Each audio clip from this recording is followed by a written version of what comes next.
Morning students, मैं रितिका कश्यप आप सभी बच्चों का एमकेडी ऑनलाइन डिजिटल क्लास में स्वागत है।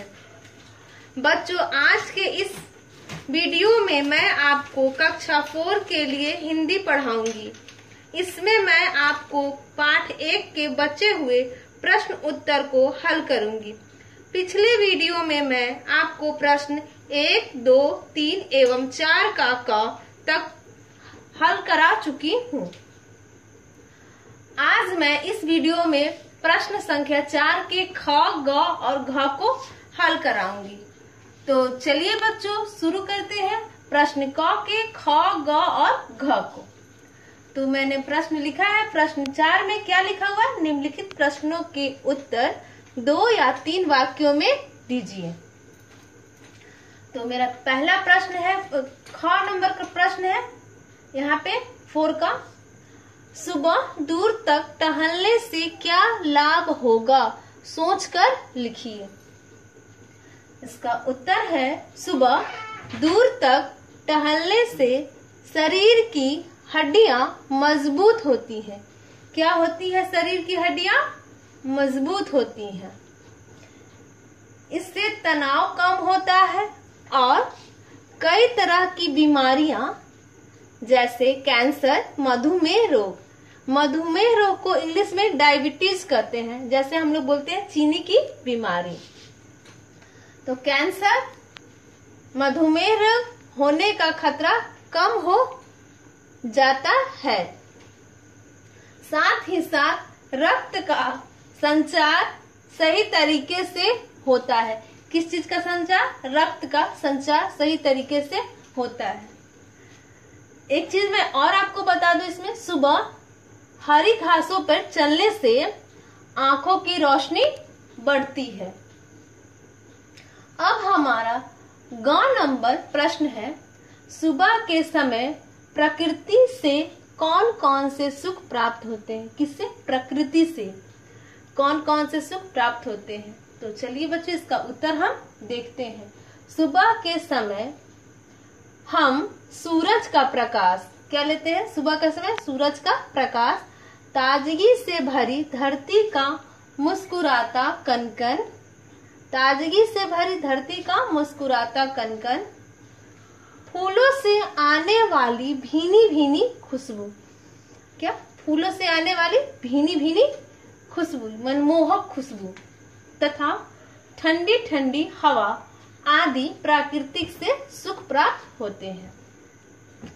जैसे कि मैं बता दूं कि सूर्य का प्रकाश है, सूर्य के प्रकाश से विटामिन डी तो मिलता है हम लोग को सुबह के समय, और साथ ही साथ ये सौर ऊर्जा का बहुत बड़ा स्रोत है। तो देखिए सुबह के समय विटामिन डी हमको मिलता है सूर्य के प्रकाश से। तो ये हमारा ग नंबर क्वेश्चन का उत्तर है। एक बार फिर से रिपीट कर देती हूँ। सुबह के समय हम सूरज का प्रकाश, ताजगी से भरी धरती का मुस्कुराता कनकन, फूलों से आने वाली भीनी भीनी खुशबू तथा ठंडी ठंडी हवा आदि प्राकृतिक से सुख प्राप्त होते हैं। अब हमारा ग नंबर प्रश्न है, यह कविता क्या सीख देती है? अपने शब्दों में लिखिए। इसका उत्तर है घ नंबर का, यह कविता हमें यह सीख देती है कि आलस्य को छोड़कर सुबह के वातावरण में समाई ताजगी एवं उनके सुखों को प्राप्त करना चाहिए। किसको? सुबह के वातावरण में समाई ताजगी एवं उनके सुखों को प्राप्त करना चाहिए ताकि हम स्वस्थ रह सकें। सुबह के समय टहलने से हमारे शरीर की ऊर्जा तो चालू होती ही है और बहुत सारा मन भी शांत रहता है। तो ये आपका क्वेश्चन नंबर 4 का ख, ग और घ का आंसर है। अब ये व्याकरण से रिलेटेड आपके बुक का क्वेश्चन है। तो मैं इसको पढ़ने से पहले आपको बुक दिखाना चाहती हूँ। तो चलिए बच्चों बुक को देखते हैं। तो आपका प्रश्न है, मैं बताइए आपको कि बुक से देखते हैं। तो बुक में प्रश्न दिया हुआ है व्याकरण से रिलेटेड, भाषा और व्याकरण से रिलेटेड है। उदाहरण के अनुसार शब्दों के आगे दो दो पर्यायवाची लिखना है। क्या क्या लिखना है? दो दो पर्यायवाची शब्द को लिखना है। जैसे यहाँ पे एक दिया हुआ है सूरज, सूरज का पर्यायवाची क्या है? रवि, सूर्य, भास्कर, प्रभाकर। उसी तरह से फूल का है पर्यायवाची शब्द क्या होगा? तो मैंने यहाँ पे भी लिखा है और नीचे अपने बोर्ड पे भी लिखा हुआ है। तो चलिए बच्चों उसको देखते हैं। तो चलिए बच्चों फूल को देखते हैं। फूल का पर्यायवाची शब्द क्या हुआ? पुष्प और कुसुम। क्या है? पुष्प और कुसुम। अब है नदी। नदी का पर्यायवाची क्या है? सरिता, टटनी। क्या है? सरिता और टटनी।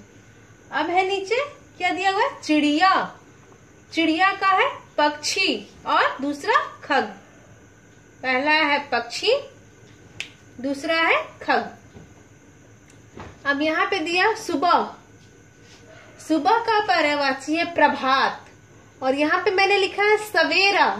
इसको ध्यान से बच्चों देखिएगा, सवेरा, स व पर एकले र आकार, सवेरा।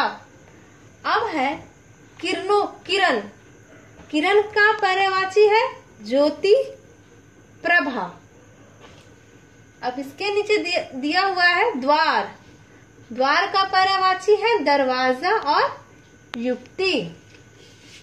तो चलिए बच्चों ये आपका चैप्टर 4 का क्वेश्चन नंबर 4 और व्याकरण से रिलेटेड मैंने ये बताया आपको पर्यायवाची शब्द। मैं अपने नेक्स्ट वीडियो में अगले पेज को बताऊंगी। और कल अगले दिन के लिए बी सेफ एट होम।